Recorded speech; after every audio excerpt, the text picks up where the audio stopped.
Coucou et bienvenue dans la première vidéo, on va dire officielle de ce cal.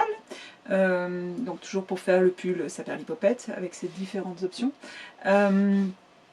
Alors cette fois-ci, je voulais vous montrer plus précisément donc, le fil que j'ai choisi, qui va être finalement l'option en bleu canard, avec l'échantillon que je vous avais montré l'autre fois.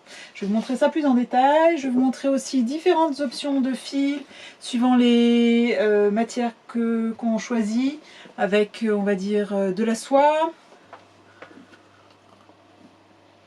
ou bien un petit peu de lait Lopi. Je vais vous montrer donc quel crochet choisir pour toutes ces options de fil, pour avoir le fameux drapé qui a l'air de vous poser au moins des questions. Donc on va regarder ça, et puis je vais vous montrer la variante de la bride comme je vous avais promis, et puis donc les fameux points soufflés. On regarde ça de suite. Alors je tenais à vous montrer donc l'échantillon de fil que j'ai choisi, qui est un mélange de bourrette de soie, de pure laine et là d'un fil mélangé laine acrylique.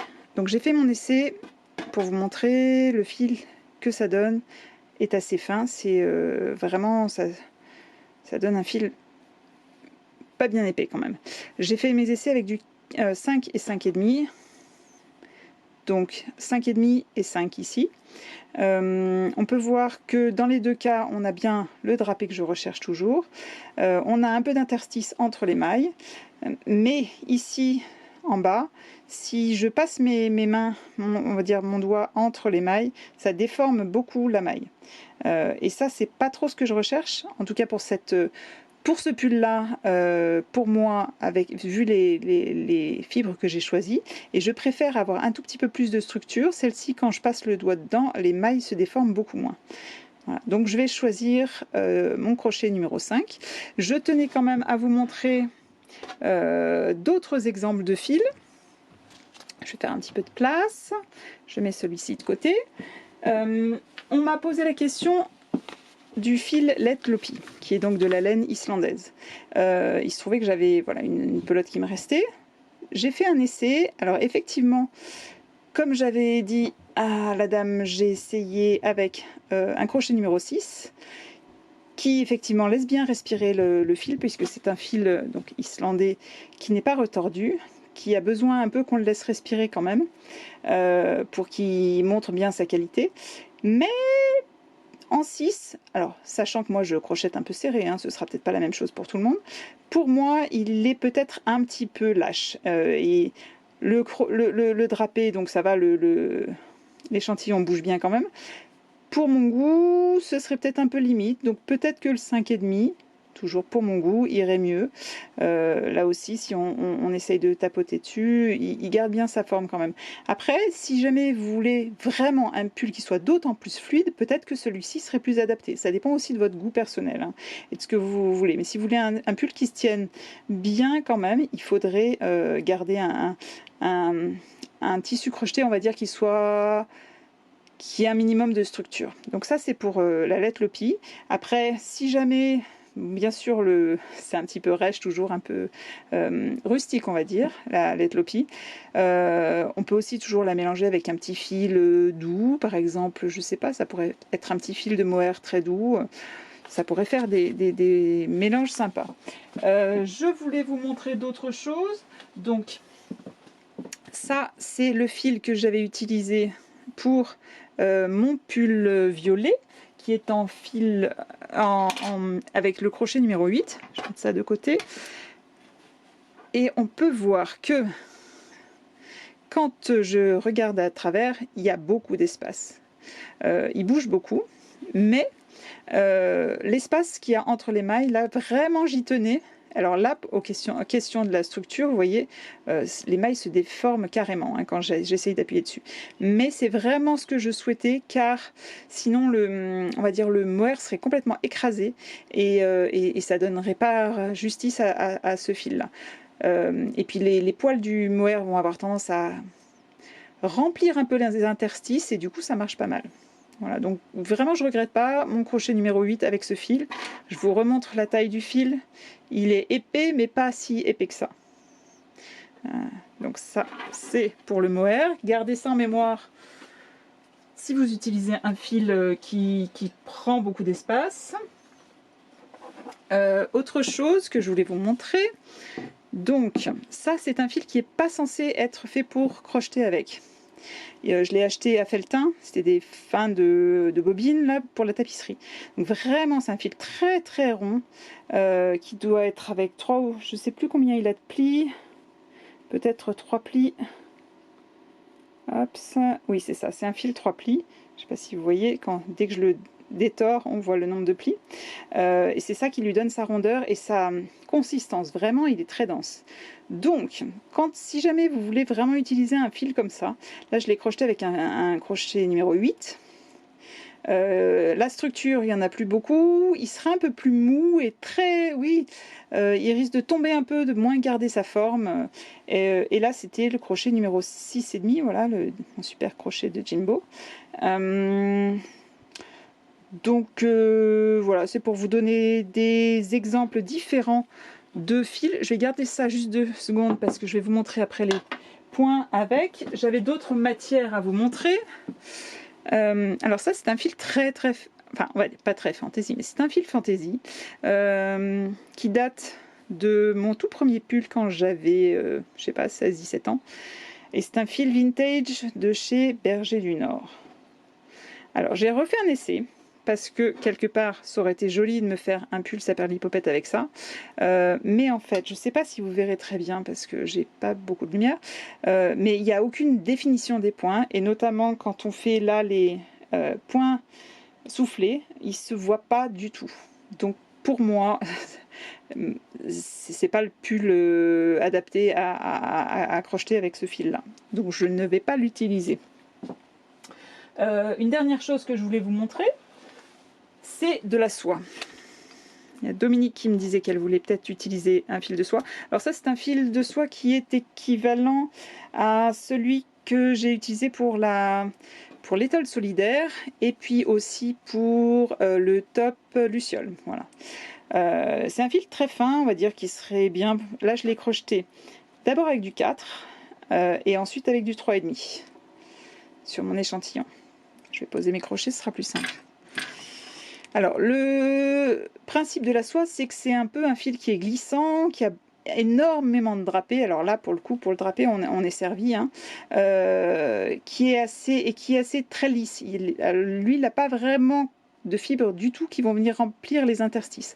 En revanche, c'est vrai que ça, c'est en 4. On va dire qu'au niveau de la structure, on est un peu limite par rapport à ce que je disais avant, mais justement la soie c'est plutôt la fibre par excellence de la recherche du drapé. Du coup si vous voulez vraiment un pull qui soit très fluide, qui soit en même temps pas trop chaud, etc., qui laisse bien passer l'air, ça peut être une bonne idée justement de laisser beaucoup d'espace entre vos mailles. Ça c'était en 3,5, donc au niveau de la structure on est bien mieux. Mais c'est un pull qui sera avec des lignes plus définies. Donc là aussi, c'est un choix personnel de ce que vous voulez faire et ce que vous recherchez. À un moment donné où je cherchais à utiliser ce fil-là, d'ailleurs, je l'ai mélangé. Alors moi qui habite dans une région un peu fraîche, hein, je l'ai mélangé donc avec un fil équivalent à ça, sauf que c'était une autre couleur. Et du coup, ça me donnait une épaisseur, voilà, qui n'était pas beaucoup plus épais, enfin pas beaucoup plus grosse, hein, mais ça suffit, on va dire, à remplir les interstices. Et entre ça et ça, déjà le toucher est très différent. Alors, le drapé va être peut-être un peu différent parce que celui-ci est plus lourd que celui-ci. Là, la laine lui donne un peu de légèreté. Voilà, ça donne aussi des idées. À chaque fois, je vous propose de doubler vos fils si vous voulez, c'est-à-dire de mélanger les textures, mélanger les couleurs. Ça donne aussi un tout petit, on va dire, des effets de brillance différentes.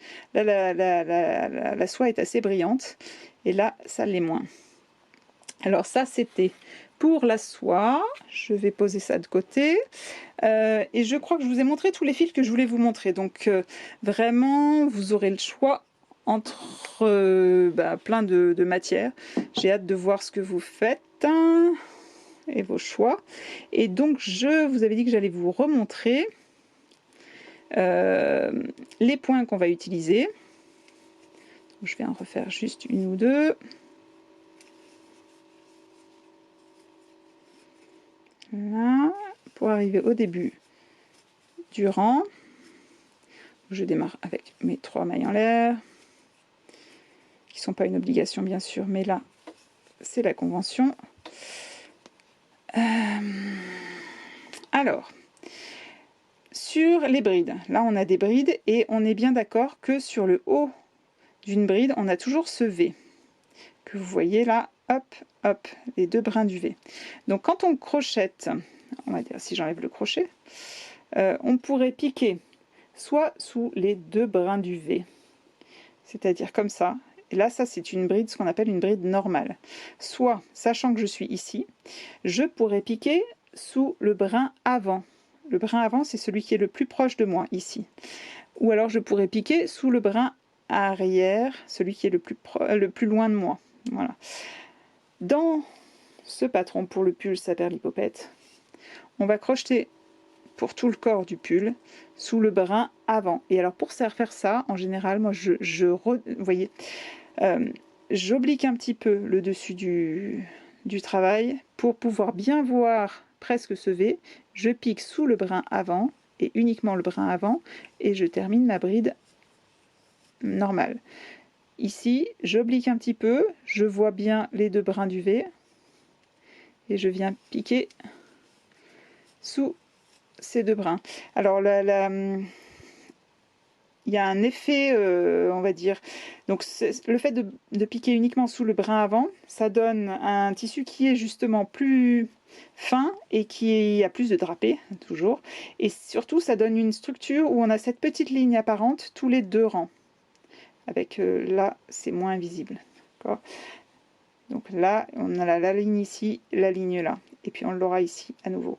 Attention, si vous crochetez dans le brin arrière, le rendu va être vraiment très différent.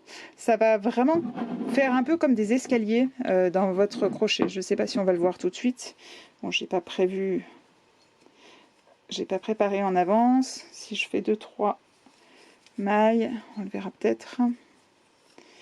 Voilà, ça va faire un décroché en fait qui va faire que presque le travail se plie à ce niveau-là. Il va se plier une fois, puis il va se replier à nouveau, etc. C'est la technique qu'on utilise généralement pour faire des côtes au crochet. Et alors, ce que je voulais vous montrer d'autre, c'est donc pour le bas du pull, on utilise des points, et puis sur les épaules, on utilise des points soufflés. Et alors, pour faire un point soufflé, tout simplement, on va piquer, alors on va dire que je vais sauter cette maille-là et je vais venir piquer ici. On va venir piquer ici sous les 2 brins de la maille. Hop, je pique, je ramène mon premier jeté et je vais l'étirer à peu près à la hauteur d'une bride. D'accord, vous voyez, je refais la procédure. Donc un jeté, je viens piquer sous les 2 brins, je ramène mon jeté et je l'étire un petit peu en hauteur. Je recommence ça, un deuxième jeté, je pique, attention, dans la même maille et je recommence, j'étire aussi à la hauteur donc d'une bride et une troisième fois, un troisième jeté, hop, je pique et je le ramène à la hauteur de la bride. Une fois que j'ai fait ça, normalement j'ai, que je ne me trompe pas, 2, 4, 6, 7 brins sur le crochet. La 1 et la 6. Je vais faire un dernier jeté que je passe à travers le tout. On commence déjà à voir ce point soufflé, mais pour le finaliser, un dernier jeté et hop, on le passe à travers. Donc là, ça nous donne cette petite boule là avec comme une petite barre horizontale par dessus, c'est le point soufflé. Si j'en refais un autre, donc comme sur le bas du pull, je vais sauter une maille, je viens piquer dans la prochaine maille, j'étire, un jeté, j'étire, un jeté, j'étire, je reprends du fil, désolée pour la bobine qui fait du bruit. Je me retrouve donc avec mes 7 fils sur le crochet, un jeté que je passe à travers le tout, et là c'est pas tout à fait fini, un dernier jeté et je passe à travers. Voilà. Et donc ce ce point soufflé là, on va l'utiliser donc sur la version demi-saison au niveau du bas du corps, et on l'utilisera aussi pour les augmentations des épaules. Voilà. Si vous avez d'autres questions par rapport au point qu'on utilise ou bien au pull en général, n'hésitez pas à me poser des questions puisqu'on va commencer à crocheter le pull dès maintenant. Alors, voilà, j'espère que ça vous aura peut-être un peu aidé pour à la fois les choix de vos fils si vous n'êtes pas encore décidé, ou pour le choix de la bonne taille de crochet. En tout cas, il y en a qui ont déjà fait leur choix. N'hésitez pas à continuer à partager vos photos, donc toujours avec le hashtag PopCal2021. À mettre aussi vos photos sur Ravelry. Il y en a qui ont commencé à le faire, c'est vachement sympa. Petite chose que j'avais oublié de préciser, d'ailleurs, quand vous mettez vos photos sur Ravelry, vous pouvez aussi utiliser le hashtag. Ça me permettra de bien retrouver les pulls qui ont été faits pendant ce cal à la fin, pour le petit bon d'achat que je vous enverrai. Ah oui, tiens, juste un truc que je voulais vous montrer. Regardez. C'est pas très orthodoxe, mais voilà. Le pull de ma fille, au final, je pourrais aussi le mettre en version crop top, non? Qu'est-ce que vous en pensez? Bon, en tout cas, je vous souhaite bon crochet. Si vous avez des questions, n'hésitez pas à me les poser. Toujours, à la fois dans mon groupe Facebook ou sur Instagram, en mettant bien le hashtag du cal. On va démarrer donc en partant par l'encolure. J'attends vos photos et puis on se tient au courant, je vous dis, donc dans le groupe et sur Instagram. Je réponds à vos questions dans la prochaine vidéo. À très vite, bye!